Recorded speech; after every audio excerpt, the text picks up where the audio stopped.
গাড়িতে এই যে পকোড়া মুড়ি টিফিন হচ্ছে। দু কুচি পেঁয়াজ খালি আর কিছু নিবি? নেবে না। নুন নাই রে। মুড়ি মাখা হচ্ছে।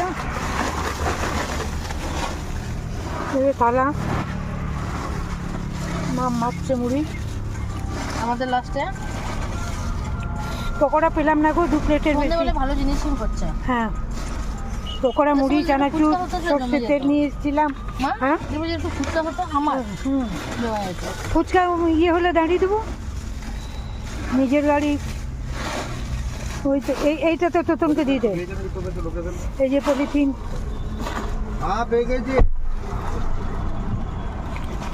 এবার খাই বন্ধুরা। একটু দূরে তোরা আস্তে আস্তে এগো, আমি লোকেশনে তেল ভরে যাচ্ছি। এবার মাখাটা দেখিয়ে দিই। 40 তোতন ওগুলো লাইট দিয়ে যা। 35 কিলোমিটার। হ্যাঁ তোরা এগো আস্তে আস্তে, ধরে নিচ্ছি। এবার বন্ধুরা খাই। 10টায় বেরিয়েছে, কটা বাজছে তোতন এখন?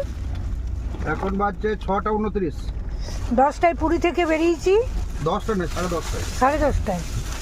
আর এইটা কোনখানে এলাম? কতবার বলবো? কি সিট বেল্টটা আটা বাবা। কতবার বলবো? সিট বেল্ট এই নিচে পড়া কে পরে মানে সিট না। বেল্ট ওই জন্য নয়। হাই 10টায় পুরী থেকে বেরিয়েছি, কোলাঘাটের আগে 7টায় পৌঁছালাম। এখনো অনেক দেরি পানাগড় যেতে। আমার কাছে এরকম বেরিয়ে যাচ্ছে যে। মাঝে নেমে আবার খেতে হবে।